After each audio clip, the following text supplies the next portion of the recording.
Então, bom, boas-vindas a vocês. Obrigado pela presença. Cada um veio de um canto do Brasil para estar aqui com a gente nessa manhã. E obrigado pela presença de todos.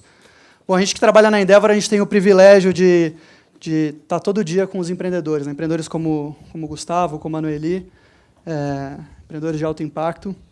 E a gente tem o privilégio de poder aprender diariamente com eles, né? Então, é sempre um prazer poder dividir esses aprendizados em palestras, em conversas como essa aqui de hoje de manhã. A dinâmica vai ser bem tranquila, bem simples, bem informal. A gente vai passar pelas trajetórias dos dois e, ao longo do caminho, ir pensando alguns dos principais aprendizados e, lógico, ao longo do papo, a gente vai continuar recebendo perguntas de vocês, continuem mandando, participem desse bate-papo aqui nosso. Então, o pessoal conhecer vocês melhor, queria pedir para vocês começarem se apresentando rapidamente com qual que é a origem de vocês, qual que é o negócio de cada um, onde que ele fica, enfim, uma apresentação breve, mas que já dê um contexto de quem são vocês para as pessoas que estão aqui. Quer começar, Noeli? Bom dia a todos. Primeiro, quero agradecer a Endeavor, a Santander, enfim, é uma oportunidade muito boa a gente estar aqui. Meu nome é Noeli Alves Bazanella, sou sócia fundadora da Dostocê, uma empresa que está localizada no sudoeste do Paraná, a 400 quilômetros da capital. E a Dostocê é uma empresa que trabalha com produtos de ultracongelamento, produtos de panificação e confeitaria. E você, Gustavo? Bom, eu me chamo Gustavo Travassos, né? Eu cresci no interior de Minas, numa cidade chamada Juiz de Fora, e fui para Belo Horizonte há uns 20 anos, mais ou menos, para trabalhar com um grupo de trading que estava montando lá e, diante da confusão que era o negócio, resolvi sair para ter alguma coisa minha. E hoje a gente tem dois negócios, um negócio principal que é fabricação de rastreadores de veículos. A gente é líder na América Latina disso, fornece para essas grandes empresas que prestam serviços de monitoramento de veículos, e se chama Maxtrack, essa empresa. E uma segunda empresa criada depois da fase Endeavor, em 2013, que se chama Denox, que é uma empresa de internet das coisas, que tem como proposta distribuir objetos inteligentes e plataformas de software em nuvem, etc., para resolver problemas que existem hoje em residências e pequenos estabelecimentos comerciais.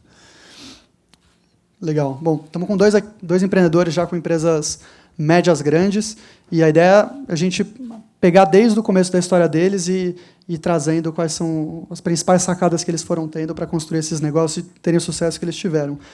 O Juliano contou na conversa anterior sobre o conceito de empresas de alto crescimento, né?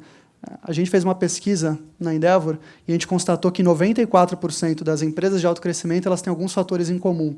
Então, os empreendedores eles tiveram experiências anteriores que deram as habilidades, competências para tocar o negócio que eles deram certo, e deram um relacionamento tanto na indústria, com potenciais fornecedores, clientes, mas principalmente um profundo conhecimento do problema que o empreendedor estava se propondo a resolver quando ele montou o negócio. Então, 94% das empresas têm essas características. Os empreendedores começaram por onde eles conheciam. Então, eu queria, começando do começo, vocês também iniciaram por onde vocês conheciam ou vocês fazem parte dos 6%? Gente, inclusive o ministro que falou uma coisa muito interessante. O empreendedor, normalmente, uma das características comuns dele é sonho de liberdade. Normalmente, o empreendedor ele quer ser livre e poder não depender de ninguém. E também características que são comuns é a questão assim da vocação mesmo. Normalmente, o empreendedor sabe para aquilo que o que ele gosta de fazer. E vem uma outra coisa. A necessidade. Nesse tempo que a gente vive, tem muito essa questão de necessidade. Então, o empreendedor tem uma vocação, mas também ele vê uma necessidade. E isso é algo assim que eu creio que faz parte da característica das pessoas que têm empreendido num país como o nosso, né? Bom, eu sou meio antítese, meio 6%, mas em parte, né? A história é mais ou menos a seguinte. Para sair de um negócio em que eu fui trabalhar para ser o gestor desse negócio, era um negócio muito louco, era assim, tudo que a gente pode ter de anti-exemplo, nem vale a pena contar muito, mas eu achei como uma alternativa uma proposta, naquele momento, só para as pessoas entenderem rapidamente, eu era um cara de formação muito mais administrativa, então a minha formação acadêmica era Direito, Administração de Empresa e Psicologia, e aí eu tocava uma empresa em que eu era uma espécie de gestor, de uma trading, mas para sair dessa trading, eu criei um negócio, um modelo de negócio, propus a alguém que era uma secretaria de transporte de Belo Horizonte. A ideia teve um super acolhimento e eu achei que era só conectar os pauzinhos ali, comprar uma coisa aqui, outra ali, e o modelo rodava. E no fundo, era um modelo de negócio que assim, não me exigia grandes conhecimentos tecnológicos nem nada. Mas o que aconteceu foi que não aconteceu dessa forma. Então, os pauzinhos não se conectavam nunca, as coisas queimavam, elas não eram apropriadas para o contexto lá, a história é longa. Mas, em síntese, eu acabei sendo obrigado a desenvolver um produto, né, um hardware, que tinha um conteúdo tecnológico alto, que eu não dominava nem de longe, mas foi a forma de ficar vivo dentro de uma ideia, de um sonho grande que não imaginava que ia encontrar esse tipo de necessidade. Então, e esse foi um primeiro negócio em que eu empreendi antes do negócio atual, que é a Maxtrack. Então, no fundo, sim e não, né? Não era a minha área core ali, aquela coisa da tecnologia, de hardware, de eletrônica, de comunicação sem fio, mas eu tinha passado por um projeto um pouco antes em que eu vi que era possível construir coisas locais para endereçar problemas locais. Assim, eu acho que uma característica legal também de todo mundo que empreende, acho que esse carimbo empreendedor é meio narcisista demais, mas assim, qualquer pessoa que corre atrás de um sonho próprio, ela vai ter que aprender muita coisa e muito rápido. Então, eu acho que é uma característica legal de quem tem esse perfil empreendedor, não ter medo de novidade, né? Então, eu diria, embora eu não tenha vindo de uma área técnica, eu adorei ter mais uma coisa para aprender ali, que era assim, como é que você constrói um produto, como é que você faz um software, um firmware, um hardware, isso, aquilo. Então, assim, acho que tem muito sentido isso, de ter uma bagagem antes, mas a minha bagagem maior não foi exatamente o produto, e sim o negócio, né, em si. Eu acho que ajudou demais. Seria quase impensável ter saído da faculdade direto para assim, me propondo a aprender tudo de tudo ao mesmo tempo.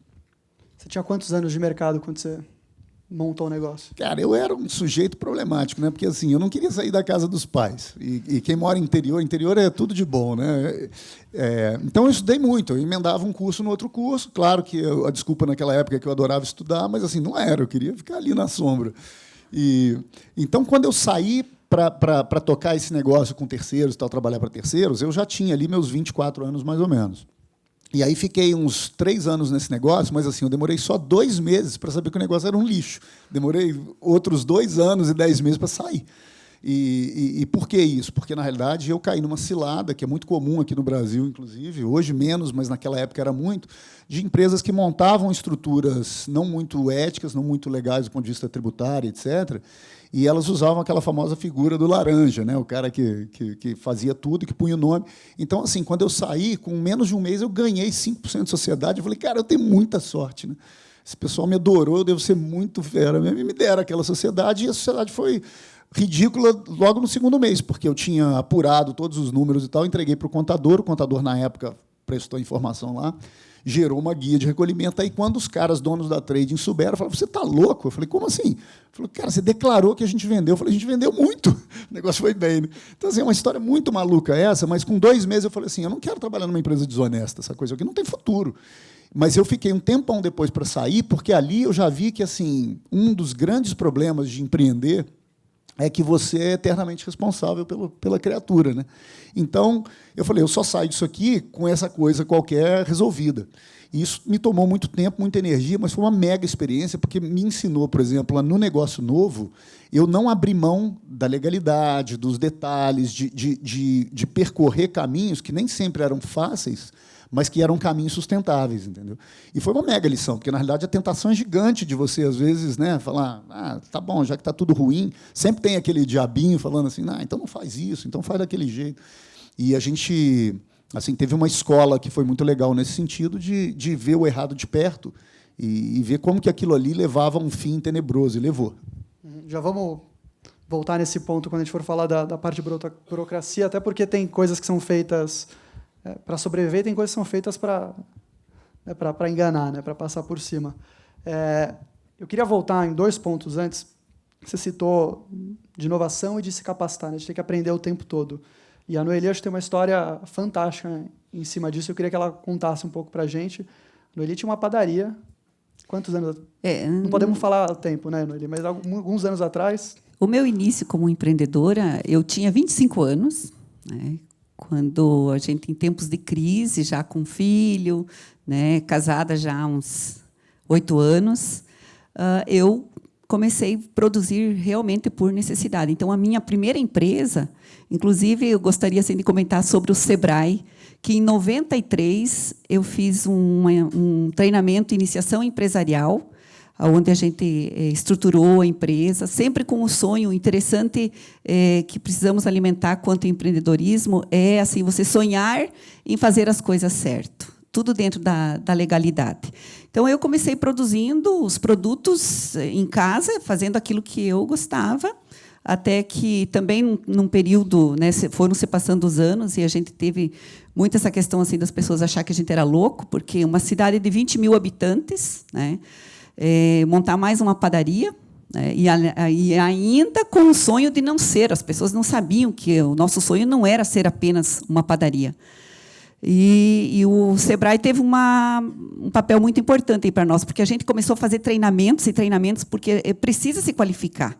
É fato essa questão assim da qualificação. A gente, sendo novo, numa cidade distante, interior, tudo é mais difícil, né? Até que o meu esposo fez o Empretec, e a gente começou já a sonhar grande, porque, na época, inclusive, a gente produzia... nós tínhamos um faturamento de 200 mil ano. O meu marido, depois do Empretec, ele chegou e disse, o ano que vem nós vamos faturar 500 mil. E tem uma grande diferença, você falar em 500 mil e 500 mil. Né? Isso soa de uma forma diferente. E imagina você, num contexto todo, né, com funcionários, você começar a falar desse sonho de crescer, de fazer o diferencial, de inovar, que é algo também fundamental. A gente sempre inovou, sempre buscando inovação em produtos e em serviços. Então, a Dostocê foi crescendo numa região, e como a cidade era pequena, a gente começou a se expandir os nossos negócios a nível de região. Até que, em 2003, a gente também aproveitou uma oportunidade muito grande. A gente percebeu que tinha um nicho de mercado que a gente já sabia que, na Europa, era algo assim de 10, 12 anos atrás. Isso, em 2003, foi quando a gente começou com a inovação. E fizemos uma parceria com uma empresa de Curitiba e começamos a ultracongelar os produtos. E eu quero relatar para vocês aqui uma história assim que eu sempre falo que é muito... Gosto de contar, porque, na época, surgiu a oportunidade de ir para a Europa. Eu não tinha dinheiro para ir para lá. A gente sempre cresceu, assim, foi crescendo com muita dificuldade. Já comecei por conta de uma crise, onde a gente não tinha condições. Então, o empresário, quando pequenininho, ele faz de tudo. Você não pensa em retirar para si, você só vai investindo na empresa, reinvestindo, e com muitas dificuldades. E eu já tinha, assim, eu tinha amizade com o nosso prefeito, tinha sido meu professor. E eu pedi dinheiro na prefeitura. Fui lá e falei, conversei com o prefeito, eu disse, olha, surgiu a oportunidade de conhecer o ultracongelamento na Itália, na França, conhecer empresas que já trabalham com isso, e eu não tenho dinheiro e eu preciso emprestado. Mas mais, eu não pedi o dinheiro de graça, eu pedi, eu quero devolver em 12 vezes. E, na época, o prefeito bancou, nos emprestou, a gente deixou um cheque em calção, devolvemos em 12 vezes e fomos. Isso, para a gente, numa cidade pequena, na região que a gente atuava, fez uma grande diferença. Dizer que a gente tinha ido para a Europa buscar tecnologia, buscar coisas novas, derrubava muitas barreiras. E foi daí que a gente começou realmente a conquistar o respeito de cidades um pouco maiores. Porque, vejam, sair hoje um consumidor, um produto que vai de uma capital para o interior, ele já vai com um conceito, uma credibilidade muito maior. Agora, nós fazermos o efeito contrário, sair da cidade pequena, sair do interior para ir para uma cidade maior, ir para uma capital, É muito difícil. E é isso que a Doce Doce tem feito. E, Gustavo, você teve uma experiência parecida com quando você montou o seu segundo negócio, né? Que você montou a Deno, que você também se inspirou no que você viu lá fora, né? Foi Não, cara, parecido. comigo é total. Na realidade é o seguinte, eu estava até fazendo na minha cabeça aqui uma analogia, enquanto ele fala. Eu adoro analogia, que eu acho que é a forma mais didática que eu tenho para eu mesmo aprender alguma coisa. Mas eu estava pensando naqueles joguinhos de memória, que você vira uma peça, aí, putz, não sei o que eu faço com isso, desvira. Aí chega um momento do jogo, enquanto você vira uma peça, você lembra da outra, elas conectam, você faz um ponto, né? E assim, eu acho que esse lance de capacitação, de treinamentos, etc., tem uma diferença gigante, que ela é exponencialmente maior ao longo do tempo. Então, tem um filósofo moderno, ele chama Cioran, um cara meio maluco, ele fala assim, não existe nada biodegradável dentro da gente. Então, assim, uma coisa que você aprende, ela está lá, ela está dormente, mas ela está lá, e ela é tipo uma pecinha desse jogo da memória, pronto para um dia somar com outra, né? Eu tenho acreditado demais em treinamento. Essa coisa da Denox foi muito legal pelo seguinte, porque eu acho que, falando de Endeavor especificamente, eu me tornei empreendedor Endeavor, porque, na realidade, a Endeavor foi lá atrás de mim e falou, existe uma coisa chamada Endeavor e tal, não conhecia nada, né? A gente aproximou, e, para mim, aquilo ali era um negócio assim, totalmente insólito, porque eu estava numa coisa dominada. Nesse momento, eu tinha mais de 10 anos de empresa, uma empresa que consistentemente deu resultado ao longo de toda a vida dela. A gente nunca teve na história um ano que a gente não ganhou um bom dinheiro e tudo. E, assim, eu falei, poxa, o que será que eu tenho a ganhar com esses caras? E aí, uma das coisas que eu não esperava da Endeavor que aconteceram é que eu vi que eles tinham uma oferta muito grande de pequenos treinamentos, cursos, etc., com universidades, com centros de ensino super legais, e que eram de curta duração. E eu já estava um cara, de certa maneira, acomodado, mas, para vocês terem uma ideia, assim, parece exagero, mas não é. Eu desconhecia o significado da palavra governança, eu não sabia o que queria dizer. Você me perguntasse, eu já tinha ouvido falar, já tinha lido em algum lugar, mas o que é governança? Não sei, não tenho ideia. Então, e aí, no começo, logo da experiência com a Endeavor, que foi em 2013, eu fui aprovado no processo seletivo deles no final de 2012, surgiu uma oportunidade de um curso de inovação, que foi até um curso entre INSPER, né, FINEP e faculdade lá de fora, o pessoal de Harvard. Eu fiz um curso desse, com uma semana do curso que aconteceu lá fora. Na realidade, eu realizei tantos insights, eu tenho uma cadernetinha até hoje guardada lá em casa, que assim, eu não executei ainda 5% da caderneta. Mas ela gerou essa empresa de internet das coisas, fruto de uma conexão de um monte de pecinhas dessa do jogo da memória, mas diante de modelos mentais diferentes para eu analisar assim, o contexto, o momento e tudo. Então, eu super acredito em capacitação, mas sempre acredito, não é de hoje, mas eu tenho visto um valor muito grande hoje de você estar buscando capacitação de dentro do problema. Porque eu acho que, quando essa energia, essa libido está toda investida no problema e você vai atrás, de fato, de uma solução, a capacidade que a gente tem de absorver coisas novas ou de conectar coisas novas é muito maior do que quando a gente cria uma agenda meio assim, como é que eu posso dizer, meio né, racional demais. Vou aprender aquilo, vou aprender isso. Eu acho assim, acho até, outro dia eu estava falando num evento do Sebrae, com umas empresas júnior lá em Minas, e de novo eu fiz uma conexão que eu falei, cara, pensar no empreendedorismo como uma metodologia de aprendizagem não é uma coisa absurda, porque, na realidade, aquele é quase que um paralelo com aqueles jogos empresariais, aquelas outras metodologias que você se envolve tanto emocionalmente no negócio, que a tua capacidade de buscar coisas, de aprender coisas, e de botar em prática coisas novas, ela aumenta muito, né?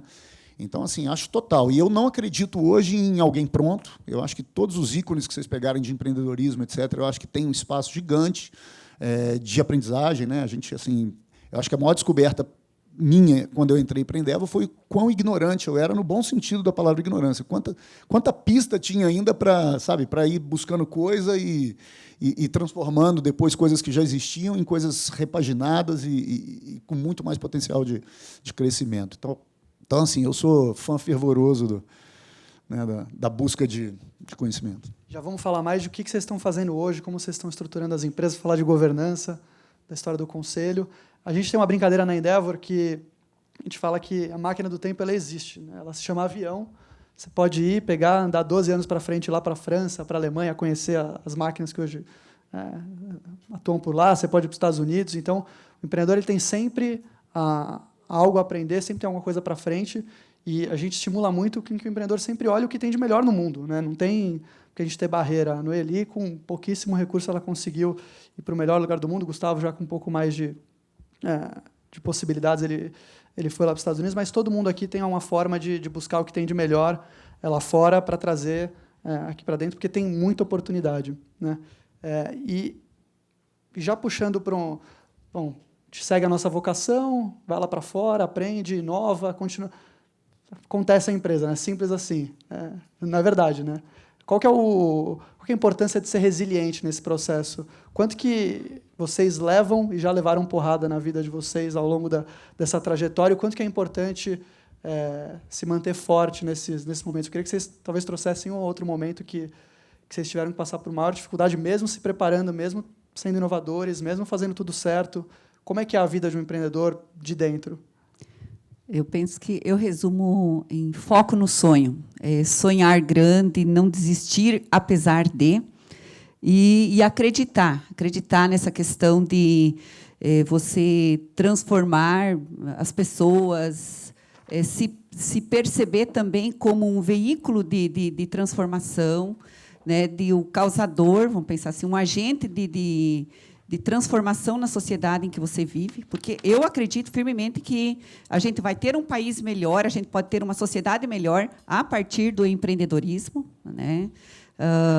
Também algo assim que é inerente ao empreendedor é você não desistir por nada, a perseverança, você persiste diante das dificuldades, e é algo assim que eu, pelo menos, me fascina. O combustível são as dificuldades, porque te tira da zona de conforto, os desafios que você tem diariamente. Você olha para o lado e vê assim pérolas, verdadeiras pérolas. Eu falo que nós estamos lá numa cidade tão pequena, onde a gente tem dificuldade de contratar bons profissionais, mas você percebe ali do teu lado que você tem pessoas comprometidas, pessoas que acreditam, pessoas que também aprenderam a sonhar o teu sonho, e que você pode investir, você pode trazer essa capacitação para dentro da empresa. Hoje, tudo que a gente ouviu aqui é tudo que o empreendedor quer ouvir. Sabe, quando Sebrae, a universidade, bancos, olhando assim num sentido de colaboração, porque eu penso que o empreendedor também ele não pode fazer nada sozinho. Ele continua olhando para frente, tendo essa característica de resiliência muito forte, porém, precisa-se de essas entidades, essas instituições que também acreditem, ajudem a construir esse sonho. E você, Gustavo, você falou que a sua diversão era estudar, não era sair de casa para resolver problema. Qual que foi a virada de chave, se teve alguma? Como é que foi? Também não me tome tão mal assim, né? Eu sempre fui assim, criativo, inovador, entre outras coisas. Por exemplo, na época da faculdade, fundei empresa júnior, tem muito tempo, isso não era ainda tão popular. Montei consultoria com professor, eu me virava bem. Você sempre foi inquieto? Não? Inquieto, sempre tive fome. Mas eu acho assim, é preciso ter um cuidado muito grande. Eu acho que essa palavra resiliência, eu gosto dela, acho ela até bonita, ela enobrece, mas assim, a base da neurose é uma coisa muito parecida com a resiliência, né? Aquela coisa de buscar o sofrimento, a repetição e tal. Então, acho que é preciso ter um cuidado, porque para não confundir uma espécie de masoquismo com essa superação de problema. Tem gente que busca o problema, e é muito mais comum do que a gente pensa. Eu posso falar de cadeira porque eu vivi isso na minha família. Eu estou dizendo assim, com pais, etc., eu vivi uma vida inteira de um mesmo problema gravíssimo sendo repetido, etc., e que você via que era puramente uma armadilha psicológica, né? E eu acho que o grande lance do empreendedor é quando a gente olha para isso que a gente chama de problema, de obstáculo, de tal, a gente encara com uma atitude que é diferente. Eu acho que esse é o grande ponto. Então, assim, o mundo é construído de problema ou oportunidade, depende de como é que você queira chamar, mas assim, elas todas passam, elas todas ficam insignificantes e ridículas com o tempo, né? Eu acho que o grande negócio é você vencer rapidamente o obstáculo e fazendo daquilo um grande jogo mesmo, um desafio que você fala, cara, é assim, então vamos ver, né? Então é uma coisa meio uma atitude desafiadora, mas que é muito importante que não seja uma busca pelo problema. E isso acontece demais. Inclusive, nessa mortalidade infantil aí das empresas, etc., você vê claramente olhando de fora, o empreendedor que se endividou quando não precisava, né, que deu aquele passo grande demais quando não precisava. Mas aí você vai olhar num timeline do cara, na história do cara, ele fez isso várias vezes. Cara, isso é neurose. Isso, não chama isso de resiliência, não, né? Resiliência é quando você não criou o problema, ou se criou, você não cria ele uma segunda vez, quer dizer, mas principalmente pegar uma ameaça, uma coisa que vem do mundo externo e falar, eu vou fazer o meu melhor esforço, né, para passar por isso aqui e aprendendo alguma coisa e saindo mais forte. Eu acho que isso é uma resiliência positiva. E não aquela coisa do cara bater na cabeça na parede, tem a porta do lado, mas ele fica a vida inteira. Tem uma historinha da psicologia legal também para exemplificar isso, né, do pessoal do behaviorismo, lá, da psicologia comportamental. Eles falam assim, fizeram uma experiência com um homem e com um rato, aí botaram uma grana lá no final do labirinto, e o homem foi lá e tal, aprendeu onde estava a grana, chegava rapidinho. Fizeram a mesma coisa com o rato, colocando o queijo, o rato foi umas vezes, aprendeu o queijo rapidinho. Aí falaram, agora que vem a parte boa, né? Tiraram o queijo. O rato foi lá uma, duas vezes, falou, cara, desisto, não tem mais queijo naquele negócio. O cara até hoje está indo lá atrás do dinheirinho que não existe. Então, eu acho assim, isso é da ordem da neurose, da repetição. Eu acho que essa é a resiliência para a gente, né, deixar de lado. E tem uma outra boa, que é, cara, eu não tenho medo de problema nenhum. Põe problema na mesa, vamos ver se ele é grande desse jeito, né? Vamos ver se é perigoso do jeito que estão falando que é. Então, esse eu acho que é o lado legal. Eu só complementando um pouco essa questão da resiliência, eu penso que essa palavra a gente poderia traduzir ela de um modo assim que as pessoas possam compreender que resiliência é você ir contra tudo e contra todos, né? E mesmo você, diante das pauladas que você vai levando, porque a gente leva paulada, você tem no nosso histórico assim, a gente tem muitas situações onde outras pessoas teriam desistido. Principalmente, hoje a gente ouviu aqui sobre o nanismo econômico. Eu nunca tinha ouvido essa palavra, nunca tinha ouvido essa palavra. Mas, de fato, a gente vive numa cultura onde o ser grande ou sonhar grande era pecado, né? Ter muito dinheiro era pecado. Isso era a cultura, que foi o que a gente ouviu, o ter dinheiro, né? E outra coisa também, por conta até mesmo da mídia, o empresário sempre foi o sem vergonha, sempre foi o safado. E você poder mostrar e construir uma história onde você consegue mostrar para as pessoas que não é verdade, que, pelo contrário, o empresário, eu sempre digo assim, que o empresário no Brasil, e ainda assim, o pequeno empresário, ele tinha que receber salário do governo. Porque é difícil, não é fácil você gerir, né, ter tempo de pensar em governança, como ele falou aqui, que é uma palavra que eu também não tinha ouvido. Hoje a gente tem se voltado para isso. 2015 foi um ano que a gente teve um foco muito grande nessa questão de governança, definir um modelo de governança onde a Dostocê seja uma empresa perene, né, que eu e o Carlos vamos, mas os sucessores aí venham com essa mesma ideia. Então, isso é resiliência. É você realmente ir contra tudo, né, aquilo que te desmotiva e que faz você pensar diferente. E vocês dois citam a importância do sonho, né, no começo, até para a gente fechar aqui essa parte comportamental e a gente falar um pouco uma parte mais prática, chegando perguntas aqui sobre crise. Eu acho que é importante também a gente dividir o que vocês estão fazendo com a turma aqui. No começo, o sonho foi super importante para vocês irem, construírem, mas hoje vocês são já empreendedores bem-sucedidos, vocês já construíram negócios que fazem sucesso, que são estáveis, mas que continuam crescendo. E vocês, ao se tornarem empreendedores em Endeavor, vocês se colocaram no papel de serem personagens de um ambiente de transformação, né? De fazer com que pessoas como vocês se multipliquem por todo o Brasil. O que faz vocês entrarem nesse exército, né, de empreendedores que querem se multiplicar e querem levar essa mensagem? O que faz vocês acordarem todos os dias, estarem aqui hoje, contando a história? O que motiva? Qual que é o sonho de vocês hoje? É concluir a missão. Endeavor foi um divisor de águas para nós, né? Foi assim, quando a Endeavor nos achou, foi ela que nos encontrou. Pense no caos de gestão que a gente estava. Aliás, não tinha gestão na nossa empresa, porque nós só pensávamos numa coisa, era crescer.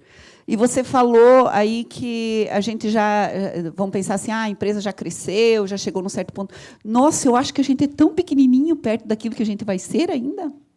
sabe? Porque a gente acredita que nós seremos assim uma empresa não conhecido nacionalmente, mas a gente tem possibilidade de entrar mesmo nessa questão de globalização. Temos produto, nós estamos a 160 quilômetros da Argentina, estamos próximo do Paraguai. Então, com todas as boas notícias que a gente ouviu aqui hoje, nossa, eu tinha vontade de dar pulo de alegria aqui. Quando você começa a perceber assim que estão se destruindo todas essas barreiras, essa dificuldade toda, essa burocracia, tomara que todas essas coisas aconteçam de fato. Mas, nossa, até perdi a linha do pensamento aqui, gente, porque, de fato, a gente sonha muito, a gente sonha em ser grande e concluir a missão. Qual que é a missão do empresário?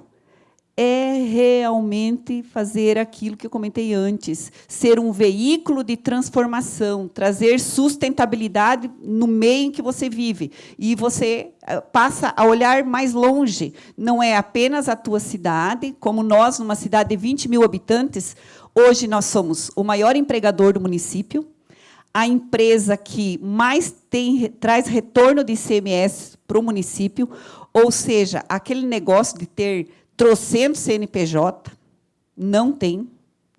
Nós temos um único CNPJ.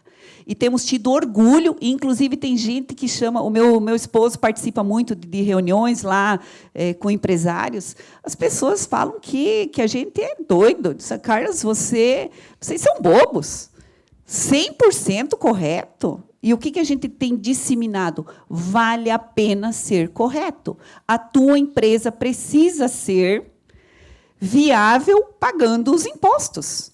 Mesmo que sejam difíceis, a gente está aí sendo penalizado por uma carga tributária absurda, mas aí cabe o quê? A criatividade do empresário, achar uma forma, buscar uma gestão onde seja de fato possível você ter lucro, mas ainda, mesmo assim, pagando os tributos devidos. Então, a nossa missão mesmo, lá na empresa, é fazer com que Chopinzinho tenha orgulho da nossa empresa, o Paraná e, consequentemente, o nosso país. Legal. Bonito. Bom, então pode me bater, porque, para mim, é não concluir a missão. Eu não quero que essa festa acabe nunca. Então, no fundo, para mim, é processo, não é objetivo, não. Acho que o que mantém essa coisa do sonho grande é só uma brincadeira, tá, Nuli? Pelo amor de Deus, não é? Mas, não, até porque missão enquanto viva. Eu falo de missão enquanto viva. Nós, depois, temos que deixar essa missão para outros. Mas eu penso o seguinte, eu acho que empreender é uma oportunidade muito legal de você criar, de você mudar rumo das coisas com uma velocidade absurdamente grande. Eu acho que assim, eu vivi experiência profissional trabalhando para as pessoas também, e eu acho que empreender é uma coisa completamente inebriante, porque depois que você experimenta isso, seria como numa relação a dois, por exemplo, você vive com uma pessoa que te deixa sair um dia e fala, agora você não pode sair mais. Isso não existe. O contrário existe. Existe você não sair, a pessoa vai jogar bola com seus amigos. Lá. E eu acho que é mais ou menos o mesmo paralelo. Então, quando você está diante de um projeto, um plano de carreira, eu tenho até umas opiniões que não são boas para compartilhar em público, mas assim, essa coisa de plano de carreira, cargos de salários, tal, eu olho isso com um olhar muito ruim, sabe? Porque eu acho que isso é uma cenourinha lá, aquele docinho na frente, para você suavizar ali as pessoas e deixar elas alinhadas naquela direção de manada do resto da vida. Eu não gosto disso. Então, eu acho que empreender é você poder mudar o tempo todo a regra do jogo, e de uma forma bacana, de uma forma legal. Então, assim, esse lance de imposto mesmo, eu acho que isso é um grilo que eu nunca tive, nunca, porque eu acho que quando o negócio começa a se preocupar demais com tributo, não é que não tem, todo negócio tem que preocupar com tributo, mas quando você está com o tema central do negócio sendo discussão de tributo, é porque o negócio é um lixo. Então, assim, seria, em tese, o momento de pensar num novo negócio, em que o potencial de crescimento, etc., são infinitamente mais importantes do que você vai estar morto ou vivo daqui a 2 anos. Então, mas eu acho que não é para todo mundo, acho que as pessoas buscam aquilo que tem a ver com elas, eu acho que o meu vazio eu encontro muito nessa coisa de putz, então eu posso criar uma coisa nova, eu posso abrir uma coisa nova, eu posso mudar um modelo de negócio, e é uma brincadeira. Eu acho que é uma analogia de várias outras coisas que a gente faz na vida. Não é diferente de viajar para um lugar que a gente não conhece, etc. É uma viagem. Então, eu acho que é processo. E claro que fica muito legado legal aí no meio do caminho. Eu acho que tem muito para se fazer. Eu acho que, assim, você trabalha muito a autoestima das pessoas. Eu acho que uma cultura empreendedora ela é muito importante enquanto empoderamento das pessoas, né? E aquilo ali você está produzindo cidadãos que são diferentes, não é só no contexto da empresa, né? Assim, você tem hoje uma possibilidade, vamos dizer assim, de escolha gigante em relação a o que fazer da vida, como perseguir essa coisa. Vou morar aqui, vou morar fora, vou estudar, vou etc. Mas eu acho que no momento em que você está convivendo com outras pessoas, deixa de ser você começa a transferir valores, atitude, etc. Então, acho que esse legado é muito legal, né? E acho que tem uma cultura bacana por trás disso, que é uma cultura de construção a médio e longo prazo. Eu acho que isso é o grande perigo. Eu acho que até quando o pessoal estava dizendo mais cedo aqui, né, o Juliano, e talvez você tenha tocado também nessa questão do cara já ter vivido antes a experiência, ele conhece o problema e daí ele vai empreender. Eu acho que, na realidade, conhecer o problema nem talvez seja tão relevante, mas empreender sem uma vocação, como disse a Noeli, é um negócio muito perigoso, porque daí você pode estar com uma grande casca sem conteúdo, né? Então, eu acredito em empreendimento com fundamento. Então, acho que tem um legado do ponto de vista de fundamento, ou seja, da proposta de valor, do produto e tal, e tem um legado gigante do ponto de vista das pessoas que estão sendo criadas sem perceber em torno dessa experiência. Quando ela fala que ela está dando um exemplo de crescimento, de ética, de legalidade, ela não precisa falar isso numa palestra. Quem está do lado está sendo infectado com esse mesmo jeito de pensar, porque ela é o exemplo vivo de que aquele negócio funciona, dá certo, tem viabilidade. Então, eu acho que empreender, para mim, é a festa não acabar. Eu não quero concluir a missão, mas eu acho que tem um aspecto super positivo em volta que acaba reforçando também essa coisa. Que a gente fala, pô, para tudo, né? Já estamos com a grana, então fecha, demite, não tem risco, né? Não tem perigo do patrimônio diminuir, só vai aumentar. Mas acho que, no fundo, assim, ninguém faz as coisas dessa forma tão racional, né? Nenhuma escolha de nenhuma natureza na vida da gente é tão racional. Então, no meu caso, eu acho que eu encontrei a eternidade da faculdade, da aventura adolescente, de tudo, no empreendedorismo. Eu acho que é super legal, é um jeito Peter Pan responsável, entendeu? Então, assim, é isso. Eu acho que, para mim, não... vamos que vamos. A gente está com dois empreendedores cheios de energia, super inspiradores, super reflexivos. Dá vontade de passar a manhã inteira falando sobre esse aspecto comportamental. Mas a gente tem pouco tempo aqui e as perguntas que chegaram da plateia, da internet, têm a ver com a crise, né? Então, queria perguntar para vocês, de maneira prática, o que vocês estão fazendo com a crise? O que se diz muito por aí é que a crise é quando o consumidor está mais disposto a mudar o comportamento dele, quando o seu fornecedor, o seu cliente está disposto a trabalhar com você margem, formas de pagamento, enfim, renegociar com você, quando o teu colaborador fica mais preocupado e se torna, de fato, mais entusiasmado. E queria saber se vocês estão vivendo isso na empresa de vocês, se isso é verdade, e saber o que de fato vocês estão fazendo em cada um desses aspectos, na prática, para compartilhar esses aprendizados com a turma que assistiu a gente. Crise, na verdade, para nós ainda não chegou. Brincadeira, eu quero dizer que, mesmo no tempo de crise, nós entendemos que foi um período de nos reinventar. Vocês não fazem ideia quanta coisa a gente fez. Inclusive, foi tempo de cliente que não valia a pena, a gente tomou a decisão de dispensar, né? Ou seja, foi um ano, esse tempo aí que a gente fala assim de crise, 2015 nós vamos fechar um ano com um crescimento em 25%. Né? E nós estreitamos relacionamentos, foi um tempo de reinvenção de fato. A gente estreitou relacionamento com nossos clientes, a gente focou muito mais nos nossos clientes, aqueles clientes que são parceiros mesmo. Então, a gente teve novas estratégias de serviços, de atendimento, nós criamos produtos novos.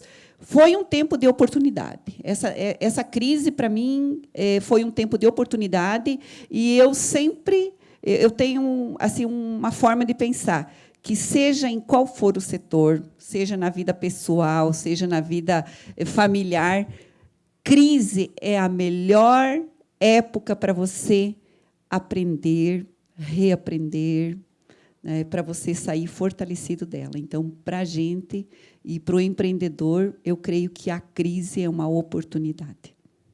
E você comentou um pouco, você estreitou laço com os clientes. Qual a mudança que você sentiu dentro da tua equipe? São 400 funcionários lá na 12doC, né? O que vocês estão fazendo com a turma? Como é que vocês estão fazendo com que eles participem mais, estudem? A mudança maior foi assim uma movimentação muito grande, uma corrida a aprender. Pessoas indo, voltando a estudar, treinamentos, cursos. O que a gente percebe? Que muitos observam assim, bom, que tal que a crise chega aqui? As pessoas estão saindo da zona de conforto. Elas estão correndo atrás de qualificação. Em contrapartida, a empresa está investindo também em qualificação, também nessa questão de inovação. É um tempo que a gente tem focado muito. Você, nesse estreitamento na relação com o cliente, você procura ouvir muito mais. Então, a gente tem ouvido muito mais, querendo saber o que o cliente espera da 12doC, o que o cliente quer da 12doC. E lá dentro aí a gente tem mobilizado. Então, a gente tem percebido um clima de colaboração muito maior, né? Aí a gente percebe assim, cada líder no seu setor se preocupando o que ele pode fazer para contribuir com toda na gestão, né, para que a empresa então permaneça e continue crescendo. E você, Gustavo, você está muito ligado à infraestrutura e à indústria automobilística, né? Você deveria sofrer, bem, né? E esse é um dos melhores dos últimos anos que vocês estão fazendo, né? Assim. Na realidade, a gente é diretamente ligado à indústria automobilística, que caiu 30% para veículo leve e 50% para veículo pesado, mas a gente também está crescendo. E eu acho que tem várias coisas legais acontecendo na empresa. Acho que assim, esse tempo é um tempo em que o bicho fica com o pelo eriçado, né? Então, todo mundo fica atento a tudo. Eu acho que aumenta muito a sensibilidade da empresa para focos de ineficiência que sempre estiveram lá, mas que ninguém nunca olhou, etc. Então, ajuda muito, de fato, a fazer essa busca do tesouro lá dentro, né? Mas a gente está tendo muitos ganhos em diferentes frentes. Eu acho que a primeira coisa que muda muito num período de crise, pelo menos quando é de 2 dígitos ou mais, né, como estão afetando agora os nossos mercados, eu acho que o que muda muito são as capacidades instaladas. E isso é um negócio muito legal, porque é uma equação que a gente, às vezes, não mexe nela quando o bumbo está tocando sem parar, né? Você vai só tentando extrair mais, 2 turnos, 3 turnos, 4 turnos, inventa turno que não existe. Então, assim, a gente hoje percebe que cabe uma nova organização de mercado em que a gente, de repente, vai acessar recursos que a gente nunca pôde acessar. Por quê? Porque esses recursos estão ociosos, estão disponíveis, né? Então, a gente que tem atividade fabril como uma coisa que é a espinha dorsal do negócio, a gente, pela primeira vez, consegue se aproximar de caras que são, do ponto de vista de processo e mesmo de estrutura, né, muito superiores a gente, e eles querem conversar com a gente, querem fazer negócio junto. Isso é uma primeira frente. Segunda frente, eu acho assim, como o mercado caiu, e hoje a concorrência da gente não é mais com empresas locais, ela é com os números 1, 2, 3 mundiais, esses caras começaram a olhar menos para o Brasil, falar, putz, essa coisa lá está mal, não tem dinheiro, todo mundo não tem como pagar. Então, e a gente percebeu que isso deixou os clientes com as portas abertas, porque está todo mundo vivendo o mesmo movimento. Então, os clientes também abriram as portas para falar, cara, mas eu tenho dinheiro aqui, ó, que se eu conseguir resolver esse problema, eu consigo capturar.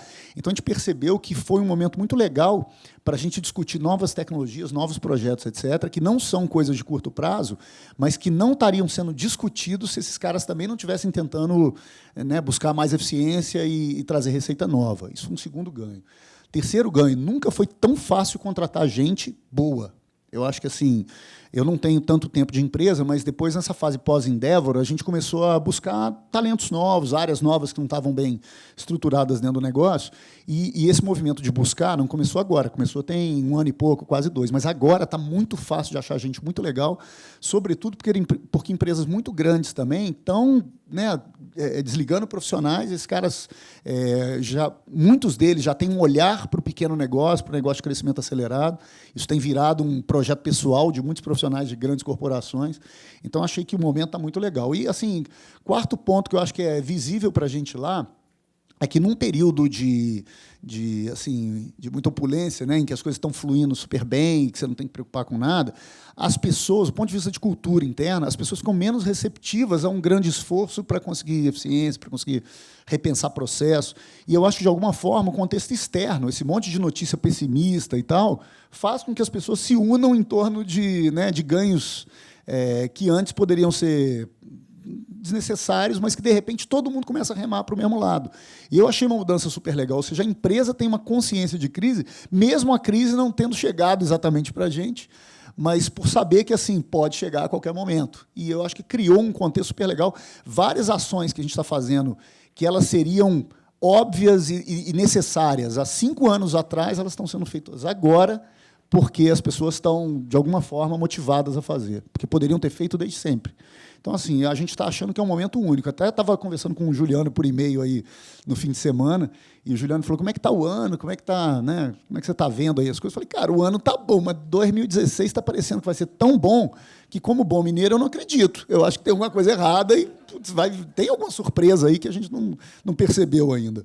Mas eu acho que, assim, eu nunca tive tão otimista. Devo estar completamente louco, mas eu nunca tive tão otimista quanto agora. Eu acho uma coisa curiosa, porque assim, eu acho que assim, o que tem acontecido com a gente não é fruto só de oportunismo nem nada. A gente tem se preparado, né, mas eu acho que a crise trouxe todas as oportunidades assim com as portas escancaradas. As coisas que a gente já se preparava para elas, mas não conseguia fazer. Porque o cara não queria, o cara também do outro lado já estava todo oceano azul, ele não tinha olhar para coisa nova. Então, assim, eu acho que tem favorecido muita inovação, como a Noeli tem falado, e não é internamente, no ecossistema, no mercado. Né? E acho que com as pessoas de dentro também sensibilizadas, a gente conseguiu uma velocidade melhor do que a gente já tinha. Então, não vou agradecer a crise, não, mas, cara, tá legal, não vou negar também. Acho que é uma ótima forma de terminar. Acho que passando essa mensagem, né, tem o Romero Rodrigues, empreendedor conhecido, ele tem lá em 2001, quando o Buscapé começou, eles também passaram por uma crise enorme da bolha da .com, e eles resolveram colocar na parede, andamos estudando esse negócio de crise e decidimos que a gente não vai participar dela. Né? E acho que é mais ou menos esse espírito. Né? Toda a lição de casa que você pode fazer e como é que você pode estreitar os relacionamentos que você tem com o mercado para fazer com que as inovações, as melhorias, elas avancem. Nesse momento, eu acho que vocês foram super precisos em trazer os exemplos de vocês. A gente está com o tempo estourado, então eu queria terminar da mesma forma que acabou o outro painel, que é pedindo para vocês completarem a frase, empreender é 3 pontinhos. Quem quer começar? Esses segundos são muito preciosos. Empreender é acreditar. Empreender é ser feliz, cara. Muito legal. Salva de palmas para os dois. Obrigado. Valeu, gente.